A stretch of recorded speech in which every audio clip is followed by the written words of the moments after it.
میرے عزیزان گرامی، کوئی بھی معاشرہ تین طرح کے طبقات پر مشتمل ہوتا ہے، چاہے وہ مسلمان ہوں یا غیر مسلم۔ اللہ رب العالمین نے جو کائنات تخلیق فرمائی ہے، اس کائنات کا جو نظام تخلیق فرمایا ہے، اسے تین طبقوں میں تقسیم کر دیا ہے۔ ہر صدی، ہر زمانہ تین طبقوں پہ ہی مشتمل رہا ہے۔ پہلا طبقہ خط غربت سے نیچے زندگی بسر کرنے والے، دوسرا طبقہ متوسط، اور تیسرا طبقہ صاحب ثروت۔ اب یہ مسلمان ہوں یا غیر مسلم، تقسیم اللہ کی یہی ہے۔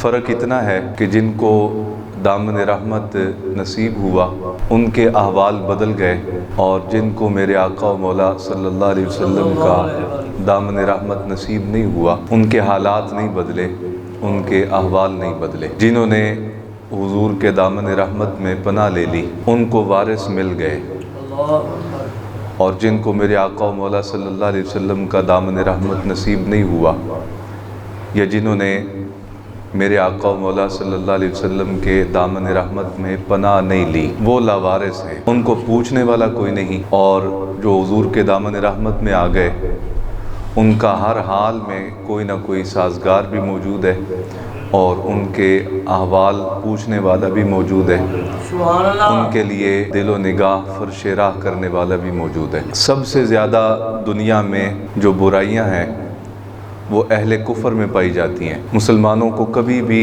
احساس کمتری کا شکار نہیں ہونا چاہیے۔ جو مسلمان احساس کمتری کا شکار ہوتے ہیں وہ اپنے دین کی وجہ سے نہیں ہوتے، وہ قرآن کی وجہ سے نہیں ہوتے، وہ کلمہ طیبہ کی وجہ سے نہیں ہوتے، وہ اغیار کی طرف دیکھنے کی وجہ سے ہوتے ہیں۔ دیکھو، میرے آقا مولا صلی اللہ علیہ وسلم نے اپنی سوچوں کو، اپنے نظریات کو ایک جگہ مستحکم رکھنے کے لیے ارشاد فرمایا کہ جن کو اللہ نے مال دیا ہے وہ متکبر نہ بنے، جنہیں متوسط طبقے میں رکھا ہے وہ اپنی نگاہ اپنے سے اوپر والوں کی طرف نہ اٹھائیں، اپنے سے نیچے والوں کو دیکھیں، کہ اس لیے کہ جب وہ اپنے سے نیچے والوں کو دیکھیں گے تو ان کے اندر احساس کمتری نہیں ہوگا۔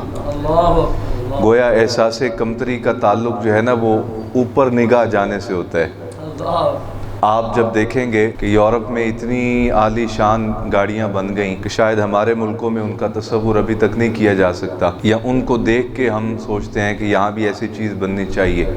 اکثر لوگوں کو کہتے سنا گیا ہے کہ ہم کاپی کرتے ہیں، ہم نقل کرتے ہیں۔ تو بھئی ہمارے ہاں اگر نقل کی جاتی ہے تو اس میں دین کی کمزوری نہیں، اس میں اسلام کی کمزوری نہیں، یہ میری اور آپ کی کمزوری ہے کہ ہم نے ایفرٹ نہیں کی، ہم نے محنت نہیں کی، ہم نے جدوجہد نہیں کی۔ اقبال رحمۃ اللہ علیہ نے کہا تھا، تھے تو وہ آبا تمہارے، تم کیا ہو؟ وہ جن کو دیکھ کے یورپ نے جہاز بنانا سیکھا، جن کو دیکھ کے یورپ کو ٹرین بنانے کا سلیقہ آیا، جن کو دیکھ کے یورپ کو جدید ہتھیار بنانے کی سوچ آئی، کہا وہ تھے آبا تمہارے، تم کیا ہو؟ اپنے آپ کو دیکھو، کوسنا ہے تو اپنے آپ کو کوسو، احتساب کرنا ہے تو اپنے آپ کا احتساب کرو، اور اگر کبھی ملامت کرنے کی نوبت آئے تو اپنے آپ کی ملامت کرو۔ یہ دین وہ دین ہے کہ جس نے ابو بکر کو صدیق اکبر بنایا ہے۔ یہ دین وہ دین ہے کہ جس عمر سے اسلام قبول کرنے سے پہلے خود فرماتے ہیں کہ 7 اونٹ مجھ سے سنبھالے نہیں جاتے تھے۔ یہ دین وہ دین ہے کہ اس نے اسی عمر کو فاروق اعظم بھی بنایا ہے، اور 26 لاکھ مربع میل کا عالی وقار حکمران بھی بنایا ہے۔ یہ دین وہ دین ہے جس نے عثمان کو ذو النورین، 2 نوروں والا بنا دیا۔ یہ دین وہ دین ہے کہ جس نے علی مرتضیٰ ظاہری طور پہ جسامت کے لحاظ سے دبلے پتلے ہلکے وجود کے تھے، بہت زیادہ باری بھرکم نہیں تھے، بہت زیادہ کوئی باڈی بلڈر نہیں تھے، دبلا پتلا وجود، ہلکا پھلکا وجود، بالکل سمارٹ۔ اس دین نے اس سمارٹ وجود والے کو بھی شیر خدا بنایا ہے۔ تو کبھی کوسنے کی باری آئے تو اپنے آپ کو کوسیں، احتساب کرنے کی باری آئے تو اپنے آپ کا احتساب کریں کہ ہم نقل کیوں کر رہے ہیں، ہم پیچھے پیچھے کیوں چلتے ہیں ان کے۔ کہا تھے وہ آبا تمہارے، تم کیا ہو؟ ہاتھ پہ درے ہاتھ منتظر فردا ہو۔ کہا تم تو انتظار میں رہتے ہو کہ کوئی آئے اور کامیابی تمہاری جھولی میں ڈال جائے، تم تو انتظار میں رہتے ہو کہ کوئی آئے اور وہ کیا کرایا کام ہمارے نامے لگا جائے. جیسے ہمارے ہاں حکومتیں بدلتی ہیں تو گلیوں میں لگی ہوئی پلیٹیں بدلنے لگ جاتی ہیں, گلیوں میں لگی ہوئی تختیاں بدلنے لگ جاتی ہیں. اسی کام پہ ایک تختی لگائی سابقہ ایم این نے, حکومت بدلی, نئے وزیر صاحب آئے, نئے ایم این اے صاحب آئے, نئے ایم پی اے صاحب آئے, انہوں نے کہا اس کو توڑ دو. کام کوئی نہیں کرنا نیا, کام نیا کوئی نہیں کرنا, بس تختی توڑ کے نئی تختی لگا دو. آپ حیران ہوں گے, جس جگہ میں رہائش پذیر ہوں اس گلی کے اندر 4 تختیاں لگی ہوئی ہیں. اتنی سی گلی ہے جی, 4 تختیاں لگی ہوئی ہیں. سابقہ حکومت تھی تو تختی اور تھی, پھر نئی حکومت آئی تو تختیاں بدل گئیں.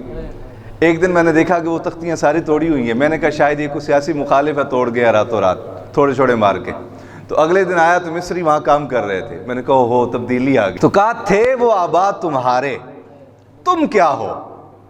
اقبال رحمۃ اللہ علیہ نے دین کو نہیں کوسا. اقبال نے یہ نہیں کہا کہ ہمارے پاس ہے کچھ نہیں, کہا بہت کچھ ہے, ہم نااہل ہیں, ہم کسی صلاحیت کے مالک نہیں, ہم نے اپنے آپ کو زنگ آلود کر دیا ہے, ہم نے اپنے آپ کو بے مایا ثابت کر دیا ہے معاشرے میں اپنے کردار کی وجہ سے. کہا تھے آباد تمہارے, تم کیا ہو. ہاتھ پہ دھرے ہاتھ منتظر فردا ہو. آج جن کو لگتا ہے نا کہ پاکستان جو ہے وہ رہنے کے قابل نہیں رہا اور اسلام جو ہے یہ اپنانے کے قابل نہیں رہا, وہ میں کہا کرتا ہوں اللہ تمہیں دولت دے, تم یورپ جاؤ, تمہاری بیٹی وہاں ساتھ ہو, تمہاری بیوی بہن ماں ساتھ ہو, اور پھر تم باہر روڈ پہ نکلو اور اطمینان رکھو جس طرح پاکستان میں گزرتے ہوئے تمہاری بیٹیوں کو اطمینان ہوتا ہے. آج بھی یہاں بہت حالات برے ہو گئے. کفر نے جو کچھ ہمارے ذہنوں میں انڈیلا سوشل میڈیا کے ذریعے, الیکٹرانک اور پرنٹ میڈیا کے ذریعے گندے اشتہارات چلا کے, گندی ویب سائٹ دے, جو کچھ انہوں نے کرنا چاہا کر لیا. آج بھی کسی معاشرے میں اور خاص طور پہ مسلم معاشرے میں کوئی مسلمان بہن حلیہ اس کا مسلمانوں والا ہو, اس کو دیکھ کے کوئی یورپ کی خاتون یاد نہ آئے, اس کے حلیہ کو دیکھ کے کوئی ہندوانی عورت یاد نہ آئے, اس کے حلیہ کو دیکھ کے ہی انسان کے اندر سیدہ کائنات فاطمہ الزہرا کی چادر تطہیر کا نقشہ آ جائے, اس کے حلیہ کو دیکھ کے پتہ چلے کہ یہ نبی پاک صلی اللہ علیہ وسلم کی ازواج کی باندی ہے, یہ حضور کے گھر والوں کی نوکرانی ہے. شرط یہ ہے کہ اس کے حلیے سے اسلام نظر آئے. آج بھی نظریں جھک جاتی ہیں, آج بھی دلوں کے اندر پاکیزگی اور طہارت پیدا ہو جاتی ہے. رات میں اور یہ سکندر چشتی صاحب ایک روڈ سے گزر رہے تھے تو وہاں 3 خواتین جا رہی تھیں. اب یہ میرے دل کی بات ہے, میں نے فوراً ان کو بتائی, چونکہ ظاہر ہے کہ جو انسان کے دل میں ہوتا ہے وہ بتا دینا چاہیے, خاص طور پہ کوئی اچھی نصیحت حاصل ہو تو. 3 خواتین گزر رہی تھیں, ہم موٹر سائیکل پہ تھے, ایک جگہ سے گزرے روڈ سے. واللہ باللہ تاللہ اسلام کی ان 3 خواتین نے برقع زیب تن کیا ہوا تھا سر سے لے کے قدموں تک. میرے دل پہ جو کیفیت طاری ہوئی میں نے ان کو بتایا اور آپ سارے مجمع کو بتانے لگا ہوں. اسلام کی شان ظاہر ہو رہی ہے, اس سے اسلام کا مرتبہ اور مقام پتہ چلتا ہے اور اللہ رب العالمین کی قدرتوں کا اظہار ہے اس میں. میں نے ان سے کہا کہ آپ نے جب موٹر سائیکل ان خواتین کے قریب سے گزاری ہے تو میرے دل پہ خوف طاری ہوا ہے. ایک تو یہ ہے کہ نگاہ اٹھا کے دیکھنا وہ تو بڑی دور کی بات ہے, لیکن یہ ہے کہ آپ کسی کے پاس سے گزریں تو آپ کے دل پہ ایسے خوف طاری ہو جائے. میں نے کہا یار لا الہ الا اللہ محمد الرسول اللہ, اس کلمے کی عزت و جلال کی قسم ان بیبیوں کے پاس سے گزرتے ہوئے ایسے خوف طاری ہو گیا طبیعت پہ.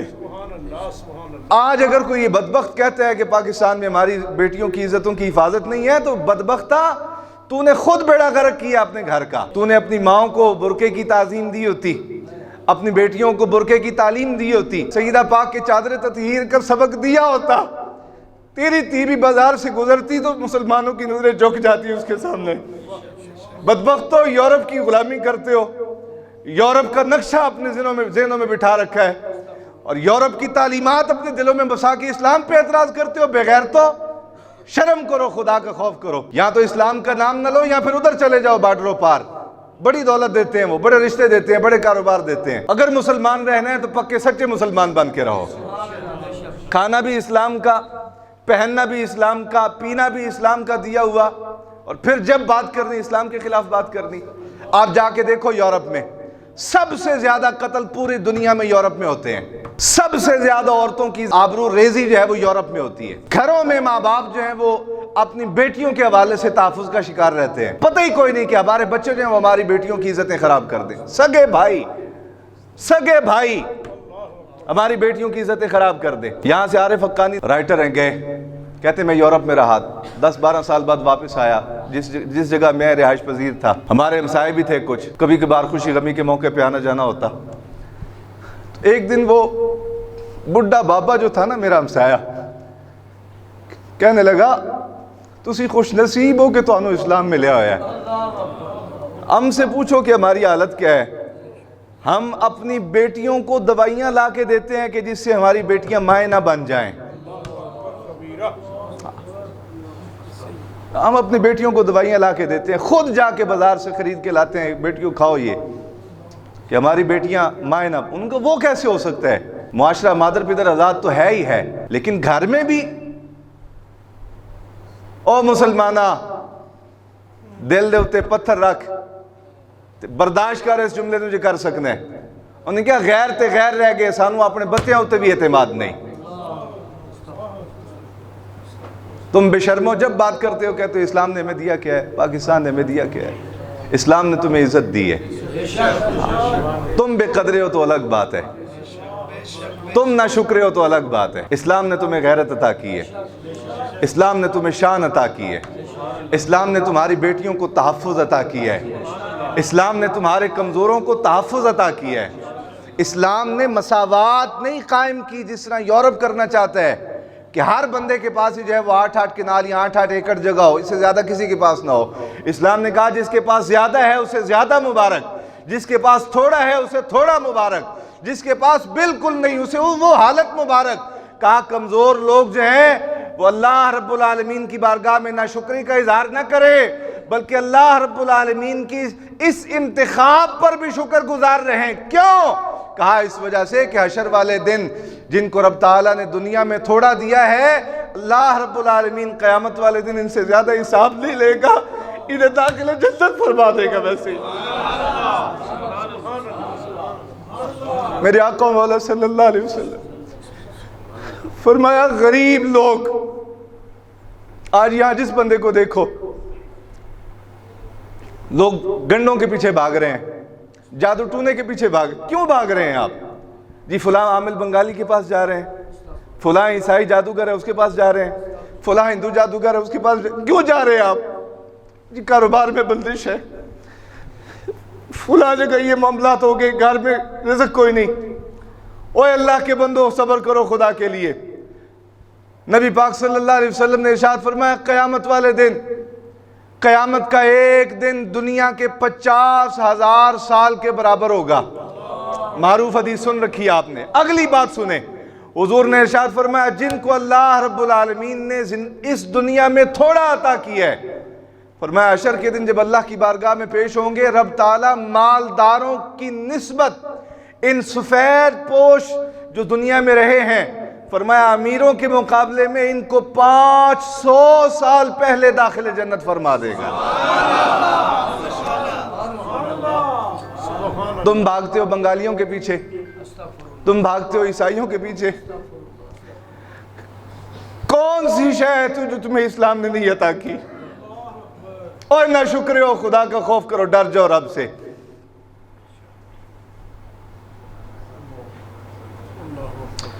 خواجہ اللہ یار رحمت اللہ تعالیٰ علیہ چشتی ایک دن بیٹھے رونے لگ گئے۔ کسی نے کہا حضور روتے کیوں ہیں آپ؟ فرمایا اس وجہ سے رویا ہوں، جو بھی آتا ہے کہتا ہے حضور گاڑی دلا دیں رب سے، جو بھی آتا ہے کہتا ہے حضور کو بچے دلا دیں رب سے، جو بھی آتا ہے کہتا ہے حضور کو بڑا مکان دلا دیں رب سے، کوئی ایسا تعویذ دیں کہ دنیا کے سارے گاہک جو ہیں لوگوں کی دکانداریاں بند ہو جائیں، میرے پاس سارے آ جائیں۔ جو بھی آتا ہے کہتا ہے حضور کوئی ایسا چمتکار کرے کہ میرے ہاتھ میں ایسا کرنٹ آ جائے کہ لوگوں کے کاروبار ٹھپ ہو جائیں، حسد کے مارے ہوئے لوگ، ساری دولت میرے پاس آ جائے۔ فرمایا کوئی ایک ایسا نہیں آیا جس نے آ کے کہا ہو کہ مجھے رب تک پہنچا دیں، مجھے رب ملا دیں۔ جو بھی آتا ہے مال کی طلب لے کے آتے ہیں۔ تو میرے عزیزو بات کہیں اور سے اور چلی گئی۔ میں یہ عرض کر رہا تھا دو طبقات ہیں ہمارے، ایک بڑے صاحب بہادر ہیں، کسی زمانے میں انہوں نے تقسیم کی تھی بلیور اور نان بلیور کی، ہائے ہائے، کہا جی دیکھو بس بلیور اور نان بلیور، بس اسی پہ بات ختم ہو جاتی ہے۔ میں نے کہا اسے تے گل ختم ہونی ہوندی تے اللہ 1.25 نبی کیوں بھیجدا؟ جی صرف بلیور اور نان بلیور تے بات ختم ہونی ہوندی تے نبی پاک صلی اللہ علیہ وسلم طائف میں کیوں جاتے؟ نعرے تکبیر، نعرے رسالت، نعرے تحقیق، نعرے غوثیہ۔ اچھا جی، وہ بات پھر آگے چلی جائے گی، اس کی وضاحت کی ضرورت نہیں۔ انہوں نے کہا بلیور اور نان بلیور، چلو ہم اسی تقسیم کو لے لیتے ہیں۔ جو بلیور ہے نا، اب ویسے ہمیں نہیں پتا یہ بلیور شلیور کیا ہوتا ہے، اب میں تو یہ لفظ بھی چنگا نہیں لگتا، آپ سیدھا کہو جی ایک رسول اللہ کے غلام اور ایک منکر، بس۔ ہمیں یہ لفظ بھی اچھا نہیں لگتا، بلیور نان بلیور، مسلم نان مسلم، کیا ہوتا ہے نان مسلم؟ اعلیٰ حضرت امام احمد رضا رحمۃ اللہ تعالیٰ علیہ، سلطنت برطانیہ تھی، جیسے آج پاکستان میں ڈاک کے ٹکٹ چلتے ہیں تو ٹکٹ لگائے بغیر ڈاک نہیں جاتی، تو اس زمانے میں بھی یہ شرط تھی کہ ملکہ برطانیہ کی تصویر والی ٹکٹ لگے گی تو پھر جو ہے وہ ڈاک منزل تک پہنچے گی۔ اعلیٰ حضرت فاضل بریلوی خط و کتابت فرمایا کرتے تھے، لوگ مسائل بھیجتے، آپ ان کے جواب لکھتے، پھر واپس بھیجتے، فتاوی جات لکھتے، واپس بھیجتے، لیکن جب ڈاک روانہ کرنے کی باری آتی نا، ٹکٹ لگانے کا وقت آتا تو ٹکٹ الٹی لگاتے۔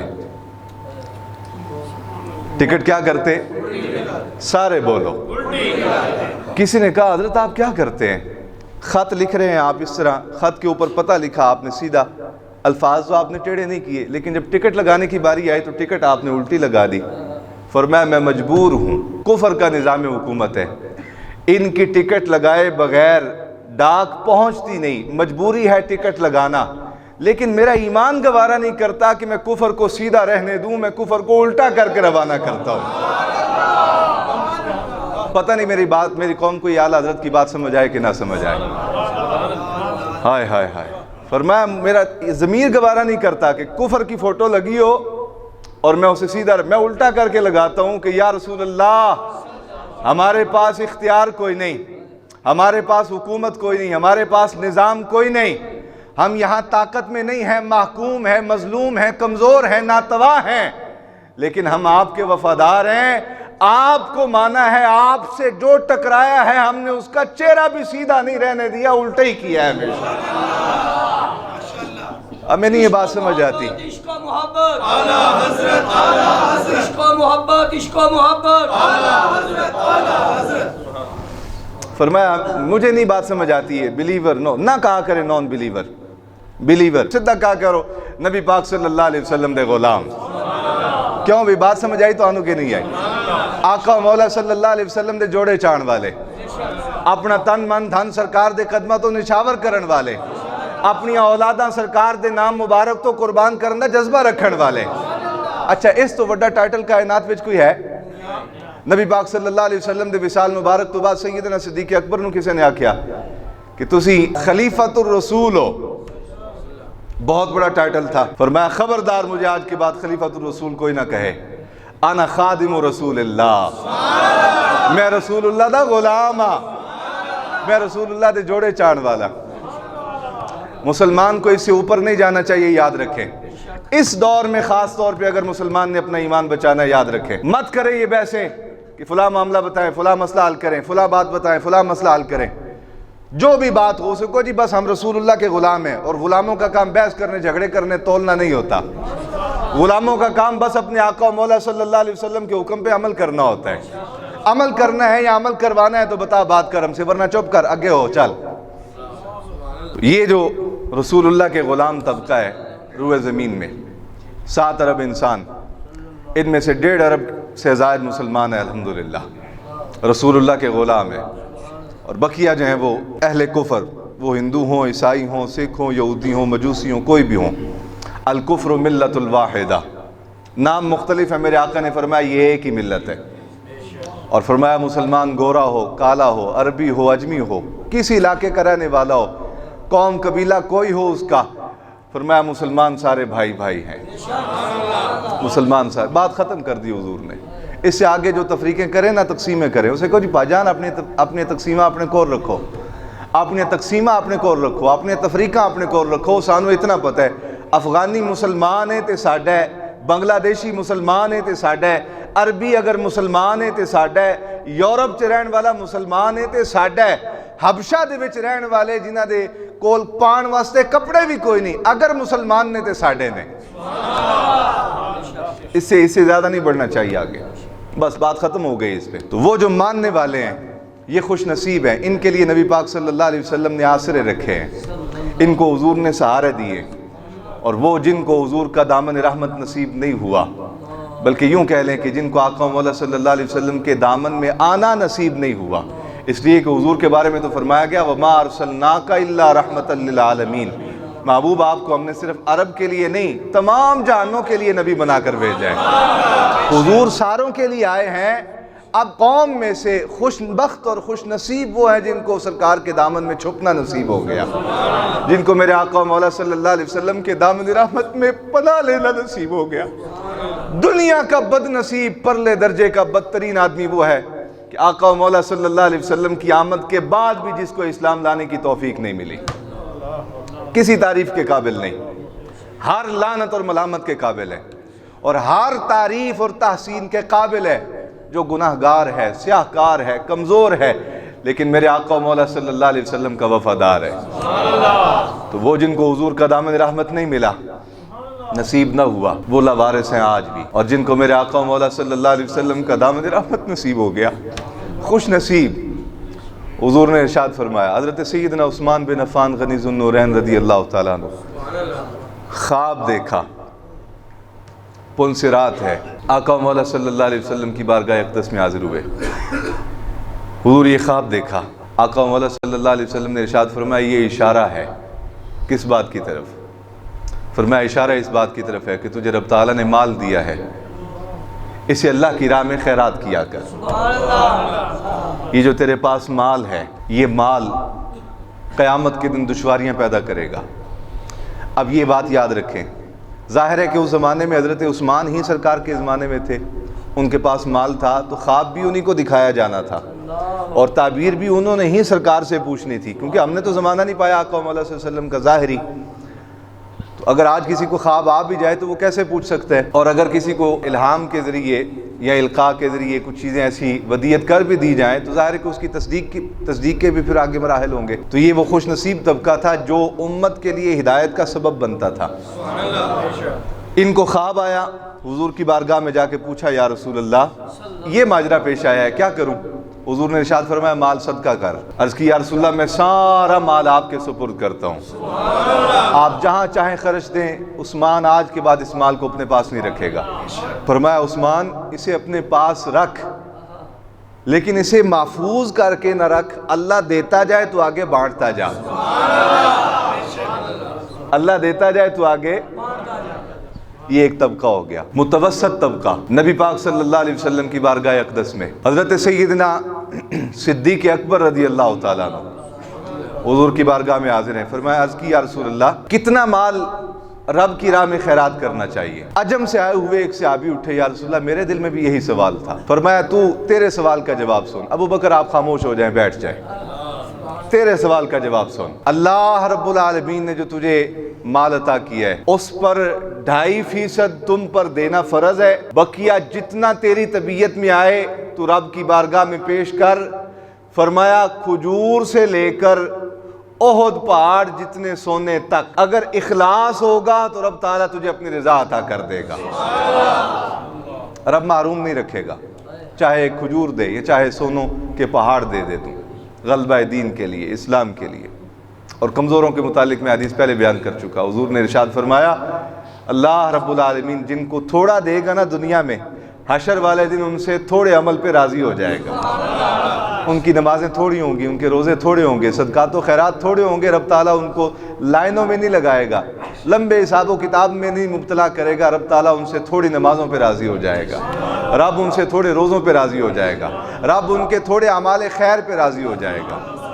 اب ایک حدیث مبارکہ دیکھو، یہ تینوں طبقات کو آقا مولا صلی اللہ علیہ وسلم تقسیم کرنے کا، بانٹنے کا، اور چونکہ حضور سید عالم جانے کائنات صلی اللہ علیہ وسلم نے ارشاد فرمایا انا قاسم، تو جو صفت کسی کے پاس ہوتی ہے وہ چاہتا ہے کہ سارے ایسے ہی ہو جائیں، اور لوگ ہمیں یورپ کی مثالیں دیتے ہیں، میرا دل چھلنی ہو جاتا ہے کہ یار تمہیں شرم نہیں آتی؟ تم بات کرتے ہو تو رسول اللہ کی بات کیوں نہیں کرتے؟ تم بات کرتے ہو تو عثمان غنی کی سخاوت کی بات کیوں نہیں کرتے؟ کہتے جی یورپ سے فلاں سفیر صاحب آئیں گے تو وہ اتنے پیسے دے جائیں گے. ہم تھکتے بھی نہیں ایسے پیسوں پہ. ہمیں بارگاہ رسالت سے ایک قطرہ نصیب ہو جائے ہماری زندگی کے لیے کافی ہے.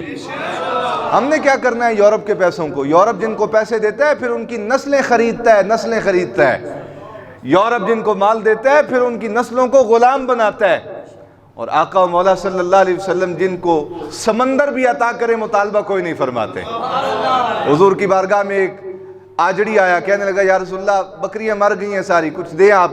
حضور نے فرمایا وہ 2 پہاڑیاں نظر آ رہی ہیں, ان دونوں پہاڑیوں کے درمیان ایک ریوڑ کھڑا ہے بکریوں کا, میرے جا سارا لے جا. کوئی مطالبہ نہیں میرے آقا نے فرمایا. نمازاں پڑھنی ہے اتنیاں, روزے رکھنے ہی اتنے دن چ اتنے گھنٹے تھے میرے کول گزارنے ہی آ کے, انی باری تو تلوار چاہنی ہے, انی باری تو بچے پیش کر. کوئی مطالبہ. حضور فرمایا وہ 2 پہاڑیاں دیکھ رہا ہے نا؟ جی یا رسول اللہ دیکھیے. فرمایا ان کے درمیان بکریوں کا ریوڑ ہے. آپ لوگ عید قربان پہ 2-3 بکریاں خریدتے ہیں تو آپ کو پتہ چل جاتا ہے کہ کیا بھاؤ بکتی ہے. حضور نے بکریوں کی بات نہیں, 1-2 بکریوں کی بات نہیں فرمایا, وہ 2 پہاڑیاں دیکھ, ان کے درمیان ریوڑ اجڑ کھڑا ہے بکریوں کا, جا ساری لے جا, جا ساری لے جا. میرے عزیزان گرامی, نبی اکرم صلی اللہ علیہ وسلم, بخاری شریف کی روایت, حضور نے ارشاد فرمایا, 2 قسم کے افراد کا ذکر کیا میرے آقا مولا صلی اللہ علیہ وسلم نے. فرمایا بخیل اور مال خرچ کرنے والا. فرمایا ان کی مثال ان 2 آدمیوں کی طرح ہے کہ جنہوں نے چھاتی سے لے کر حلق تک, فرمایا 2 جبے زیب تن کر رکھے ہوں. ظاہر جب یہ میدان جنگ میں اترا جاتا ہے تو وہ آزار بند پہنتے ہیں اور وہ زرہ پہنتے ہیں اور خول پہنتے ہیں, تو یہ حفاظت کے لیے پہنے جاتے ہیں. تو فرمایا جنہوں نے چھاتی سے لے کے حلق تک لوہے کے جبے زیب تن کر رکھے ہوں, فرمایا ان میں سے جو خرچ کرنے والا ہے جب وہ اللہ کے دیے ہوئے میں سے اللہ کی راہ میں خرچ کرتا ہے تو فرمایا اللہ رب العالمین اس کے حفاظتی جبے کو وسعت عطا کر دیتا ہے. پہنا کتنا تھا؟ چھاتی سے لے کر گلے تک, حلق تک. فرمایا جب وہ اللہ کے دیے ہوئے میں سے اللہ کی راہ میں خرچ کرتا ہے تو اللہ اس کی حفاظت والے جبے کو وسیع کرتا ہے, وسعت دیتا ہے. کہا کتنی وسعت ملتی ہے؟ فرمایا سارے جسم پر وہ جبہ پھیل جاتا ہے, سارے جسم پر. فرمایا حتیٰ کہ اس کے ہاتھوں کی اور قدموں کی جو انگلیاں ہیں وہ بھی چھپ جاتی ہیں, اور جو اس کے چہرے پر نشان ہوتے ہیں فرمایا وہ بھی چھپ جاتے ہیں سارے کے سارے. اللہ اکبر. سخاوت جو ہے نا, بانٹنا, دینا, خرچ کرنا, کھلانا پلانا, یہ نبیوں کی صفات میں سے ایک صفت ہے. یہ اللہ کی بارگاہ کے انسان کو قریب کرتی ہے. تو فرمایا بخیل اس کی مثال اس آدمی کی طرح ہے کہ جس نے اپنی حفاظت کے لیے سینے سے لے کے گلے تک جبہ پہن رکھا ہے. فرمایا جب وہ اللہ کے دیے ہوئے میں سے خرچ کرنے کا ارادہ کرتا ہے فرمایا اس کا پہنا ہوا جبہ اسے تنگ ہو جاتا ہے, ایسے جکڑ لیتا ہے. دینا چاہ رہا ہے, ارادہ کر رکھا ہے خرچنے کا, تو اس کے لیے ہاتھ کا جیب میں ڈالنا, خزانے تک لے جانا بھی ضروری ہے. لیکن جو اس نے لباس زیب تن کر رکھا ہے, جب وہ ارادہ کرتا ہے اللہ کے دیے ہوئے میں سے خرچ کرنے کا تو اس کا لباس اسے جکڑ لیتا ہے, ایسے توجہ ہٹا دیتا ہے, ہاتھ روک دیتا ہے. اور فرمایا ہر جبے کا ہر حلقہ اپنے جسم والی جگہ کے ساتھ چپٹ جاتا ہے. فرمایا وہ اسے کھولنا چاہتا ہے لیکن کھول نہیں پاتا. کھولنا چاہتا ہے, اسے اتارنا چاہتا ہے لیکن اتار نہیں پاتا. جو انسان کو تکلیف دے رہی ہو چیز, انسان چاہتا ہے کہ اسے میں اپنے جسم سے دور کر دوں. کہا بخیل ہے, اس کے بخل نے اللہ رب العالمین پر اس کے عذاب کو نازل کیا. وہ عذاب یہ ہے کہ جب دینے کی باری بھی آتی ہے یا دینا چاہتا بھی ہے, وہ لباس اسے جکڑ لیتا ہے. نتیجہ یہ نکلتا ہے کہ اس کی توجہ ہٹ جاتی ہے دینے سے, خیرات کرنے سے. فرمایا ہوتا کیا ہے, پھر وہ اس لباس کو اتارنا چاہتا ہے لیکن اتار نہیں پاتا. اور سیدنا ابو ہریرہ رضی اللہ تعالیٰ عنہ روایت کرتے ہیں, صحیح مسلم شریف کی حدیث مبارکہ, سیدنا ابو ہریرہ فرماتے ہیں سرکار نے مجھے مخاطب کیا. فرمایا ابو ہریرہ, میرے رب نے مجھ سے فرمایا ہے کہ اے ابن آدم تو اللہ کی راہ میں خرچ کر. میرا رب فرماتا ہے میں اس بندے پہ خرچ کروں گا, میں اس بندے پہ خرچ کروں گا. میرے عزیزان گرامی, آج وقت سے 4-5 منٹ زیادہ ہو گئے, لیکن میں آپ کو ایک بات عرض کرنا چاہتا ہوں. 2 عادات اپنی طبیعت کا حصہ بنا لیں. بہت ساری حدیث میں نے آج بیان کرنی تھی لیکن میری توجہ ہٹ گئی, کسی اور طرف چلی گئی, بات ادھوری رہ گئی. 2 عادتیں اپنی طبیعت کا حصہ بنا لیں. اللہ جب مال دے تو اس کو خرچ کریں، اور دینے کے بعد پھر تکبر نہ کریں، اپنے اندر عاجزی پیدا کریں۔ اس کو سادے لفظوں کے اندر میں ایک بہت بڑے صوفی بزرگ کی بات کے ذریعے سمیٹ دوں، اجازت ہے آپ کی؟ حضرت رومی سن رکھا ہے نا؟ لو جی، اخیر کر دی آپ نے، قلم توڑ دیے، کہا بیلیو جب کوئی کام اللہ کے لیے کرو اس میں مخلوق کو شامل نہ ہونے دو۔ جب کوئی کام اللہ کے لیے کرو۔ ہم یہ کل انشاءاللہ تعالی روانہ ہو رہے ہیں یہاں سے سیلاب زدگان کی خدمت کے لیے۔ میں نے پہلے دن ان ساتھیوں کو کہا تھا، میں نے کہا آپ نے یہ نہیں کہنا کہ ہم ان کے لیے کوئی جناب راشن لے کے جا رہے ہیں، ہم ان کے لیے جناب کپڑے لے کے جا رہے ہیں۔ آپ کون ہوتے ہیں لے کے جانے والے؟ آپ نے اپنے ذہنوں میں یہ بات ڈال کے رکھنی ہے کہ ہمیں اللہ رب العالمین نے عطا کیا ہے، ہم اپنے ان مسلمان بھائیوں کے لیے تحفہ لے کر جا رہے ہیں۔ کیا لے کے جا رہے ہیں؟ تحفہ لے کے جا رہے ہیں۔ کچھ نہیں آپ نے ذہنوں میں رکھنا کہ ہم نے زکوٰۃ دی ہے، ہم نے صدقہ کیا، بس یہ ذہن میں رکھیں رب نے عطا کیا، ہم اپنے بھائیوں کے لیے تحفے لے کے جا رہے ہیں۔ تو مولا روم فرمایا بیلیو یاد رکھو، جو کام رب کے لیے کرو اس میں مخلوق کو شامل نہ ہونے دو، اور جو کام مخلوق کے لیے کرو اس میں اپنی میں کو شامل نہ ہونے دو۔ وآخر دعوانا الحمدللہ رب العالمین۔